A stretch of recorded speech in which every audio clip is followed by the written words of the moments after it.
It'll be one to go this time by. Coming to the green, buddy. Coming to the green. Let's go get him. Go, go, go. Go, go, go, go. Get your motor running. Head out on the highway.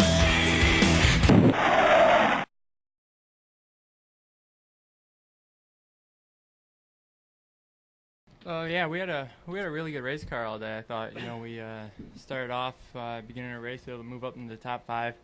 Was able to run there for a little bit, and then after the first pit stop, like I took 2 tires, we took 4 tires, and we lost a lot of track position there, and I just kept getting shuffled around on the restart. So I got to figure out what I got to do there a little bit better to stay up there. But we had a good car. They're coming to the end. A lot of guys pitted. We stayed out. That was a mistake, but it ended up working out all right for us. That way we didn't have to save any fuel. So, overall it was a good day for us. Coming home 7th compared to where we finished last time. I think we finished 25th the first race. So, happy with what we gained on this one. The way our luck's been, I wasn't sitting there thinking I was in the catbird seat. I was thinking maybe I'll get on the podium, but. I know that every one of those guys are real good at saving fuel, and we've all gotten smarter, I think, in the last year and a half, actually, on some of the tricks to do and some of the things we can accomplish under caution to help ourselves. And you can save a lot more fuel, I think, running that high line and running half throttle almost the entire lap. And be able to run just about the same speed as the guy running hard on the bottom. So, I wasn't too surprised they were able to make it. And I was more surprised we made it last year than they made it this year, I think. We did everything we could to get the best finish that we could. And, I really felt confident we were going to make it. Even though Steve told me we were 4 short when we left pit road, that last pit stop. I shut the engine off so much. I felt like I got a 6 lap. So, at least with that next caution, I felt like I did. So, felt pretty confident in it. Didn't have to conserve a whole lot, but Junior was pushing me pretty hard there at the end, and so I had to kind of get up and go and just wait and see if the 48 and 83 ran out, and one did and one didn't. When we came up here last time, I wasn't sure how good he was at saving fuel. And then I found out how good he was, and pretty much I put the pressure on him there.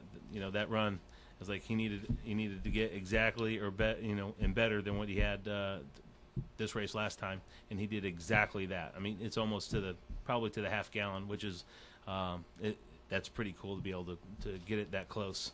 I won't say it will happen every time, but that was cool to put that pressure on that gamble and it pay off like that.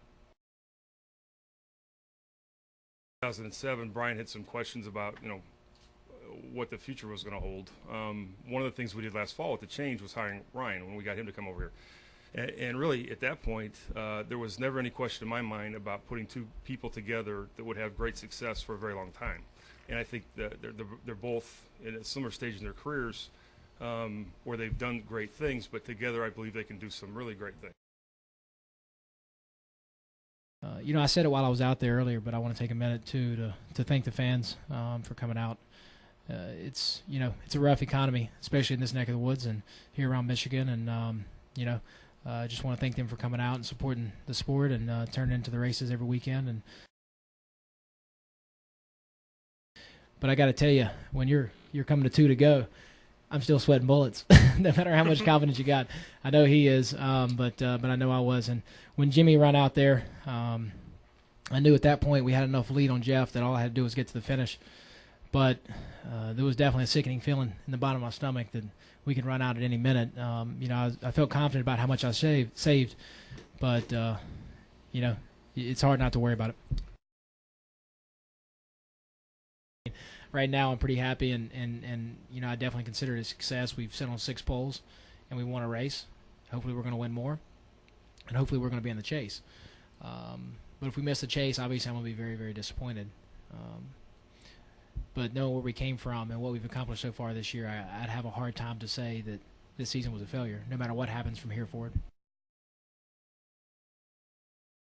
finally get the monkey off our back and win a race. I don't know how many laps we've led before we actually won, but it was a lot. We've put together some good races, but not a great race. We haven't sealed the deal, and today we finally did. And it's a big weight off our shoulders. I know it is off of mine, and I'm sure it is off of the whole team. And hopefully we can take this momentum and carry it into the chase and go get in the chase and then go race for a championship. This is NASCAR Newscast. Brian Vickers won a fuel mileage chess game at Michigan International Speedway Sunday afternoon as he scored his first Sprint Cup Series victory of the season in the Carfax 400.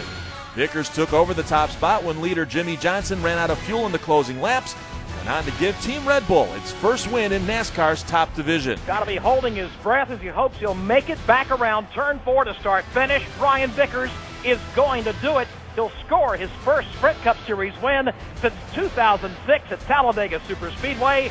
Vickers takes the Carfax 400. Jeff Gordon comes in second.